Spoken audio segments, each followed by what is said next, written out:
Hey, I'm Sam Peterson, author of 2 books, Trunky Transgender Junkie and Sugar, a Memoir of Craving, #. I'm an old gay trans man with bad teeth, and I love knives. I'm not here to rate them, I'm just here to tell you about... I'm not here to rate them. The fastest, the bestest, the happiest, the kapowest, I don't even remember. I'm here to queerly share my queer love of knives with you. Like and subscribe. Yay! Banana, artichoke, apricot, apple, corn, okra, pea, snap pea, carrot, lettuce, kale, onion. These are the 12 fruits and vegetables I named on the Catch the Early Onset of Alzheimer's fun-filled theme quiz. Yay! They were on the paper that I wrote this on, so I'm keeping them. I'm back again, people! Again to talk about FrankToThePoint's knives that he so generously and kindly sent me. It means everything.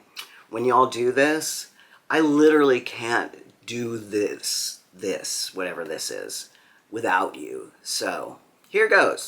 In honor of their keeper, I shall be frank and to the point, hopefully without being pointhead. I have got here the iconic Rat 2, or the iconic Rat 1, the full-size man hand's worth of knife. I got your Tenable Kim Ning, which I believe is the Bulldog, maybe? Kim Ning is the designer, not the name of the knife, but there you go. And I got your Tucson TS177 Maverick, which I could not find anywhere, but I finally found it. Anyway, now, as you may recall, I had a Rat 2 in titanium and Sagahai pattern, which I just thought was hilarity.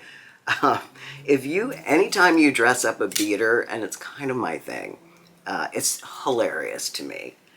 Of course, you completely blow the resale value by capitulating to your weirdo whims, but hell, life's short. And did I mention I'm a big homo? Christ on a stick, let's look at the Rat first. This is such a beautiful, beautifully built beater blade. I love anything that gives me an alliteration, and this knife is no exception. It's not even a brute. I mean, on the contrary, I will say, its blade shape is really more suited to cutting and slicing than chopping and hitting. If you are a person who needs an outdoor blade that you can really put to work, I think the Rat is for you. The 2 is smaller, better for my medium-sized paws, but this one here, this is a big blade for Amazons and big hands. Now I have Blister in the Sun playing in my brain, and if you're a 90s kid, you know what you know. Now, let's take a gander here at this Tenable knife. I did some research because I was like, I've never heard of them, which isn't meaningful. There's a million knife brands out there, literally, but this looked like a budget knife, not a boutique outfit like, say, Mr. or TRM, for instance. And it is. It's the budget line of concept knives, which concept knives for me have been very hit or miss, but I will say their build is always good. Their designs don't always speak to me, I guess. They try out a lot of weird, edgy designs, and sometimes they soar high. I had the top flipping Reverie in titanium and carbon fiber, which I just loved. I loved. And I also enjoyed their Warrior. That was a good knife. I had a Helix, and it was meh. Anyway, let's look at the Tenable. I mentioned during the unboxing vid that it felt and looked a little cheap to me. I'm guessing that FrankToThePoint enjoys a frag pattern, which I do too. I love a frag pattern. But this frag pattern reminds me, it's not really a frag pattern, is it? It reminds me of 50s Diner. Not a bad thing. That's just the aesthetic I get from it. The website indicates that this is G10, but it feels like veneer. It very much reminds me of another budget blade, and that is the Kizer Towser K. Their blade shape is nearly identical.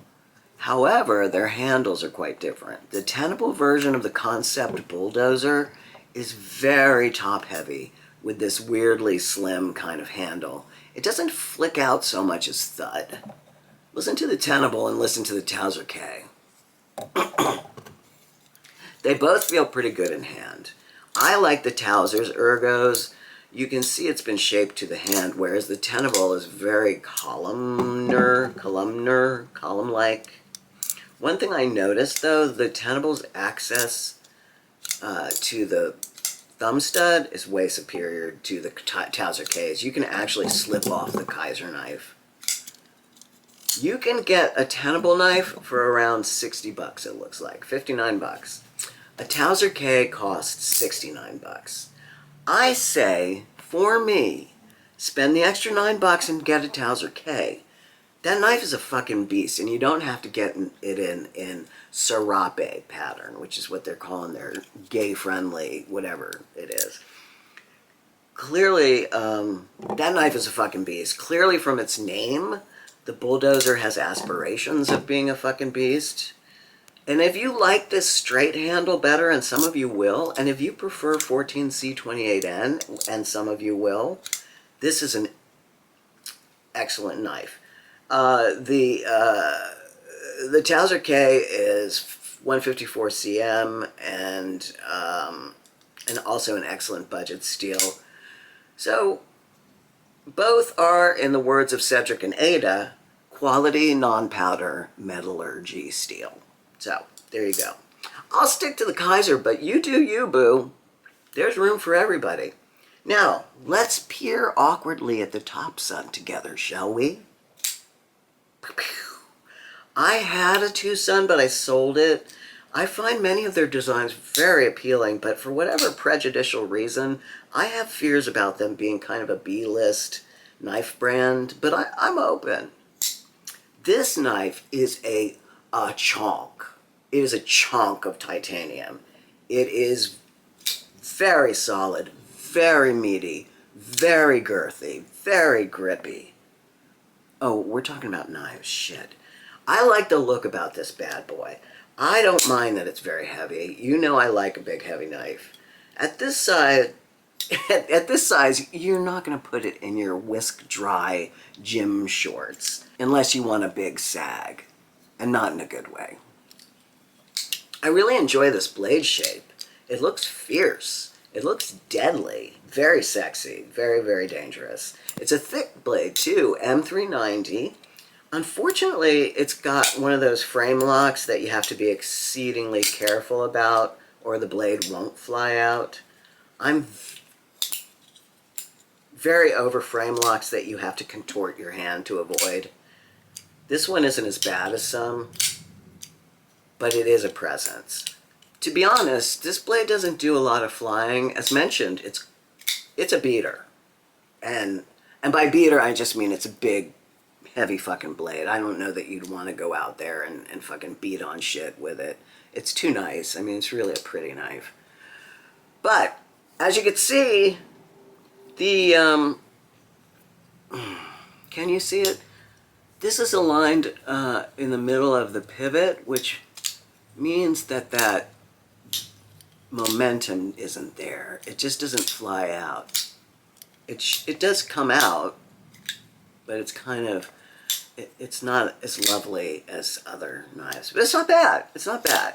It's called the Tucson 177 Maverick, and I really had to chase that down, so you're welcome. I saw one for sale on Way of Knife for 150 bucks and a few other places, but it appears to be discontinued.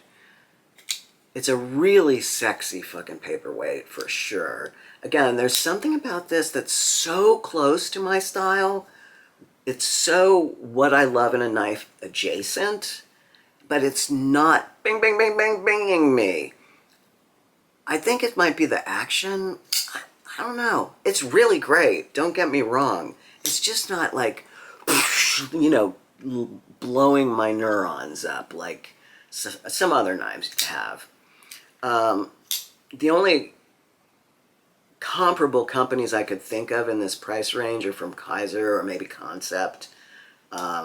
My heavy titanium knives are the Kizer CO1C, the Sheepdog, the Zero Tolerance 0560 Hinderer, the Zero Tolerance 0220 Anso, and my Giantmouse Ace Biblio. If you want a fucking beast of a chunk of titanium with a super sweet blade, then this Tucson is for you, baby. Aside from the soft land, it's really great. It's funny how personal tastes are. Like, how hairline close a knife could be towards what one person loves and the other person doesn't. It just reminds me of how unique, what a unique art form it is to design and then build and then machine a beautiful knife. I know there's more than a ton of crap out there, and you know, rah-rah capitalism, but there's very accessible quality and artistry out there too. I think a knife created by Jens Anso, for instance, and printed, if you will, by a Giantmouse is analogous to a really beautiful print of a really great work of art. A good print of a well-loved artist on archival paper or canvas is going to cost you anywhere from $25 to even like upwards, $200. I've seen $1,500 for prints. But you'll have their work adjacent to the artist, and your eyeballs can cherish it. And with knives, you not only get to eye bang them, you get to hold and caress them, don't be weird, and use them because they are what? Tools. As a fine artist myself, as a painter and an illustrator, I say knives are a way better deal. But that's just me. Go on, get out of here. I love you. See you later. Bye. Look at my face. I'm making you look. I say, yeah.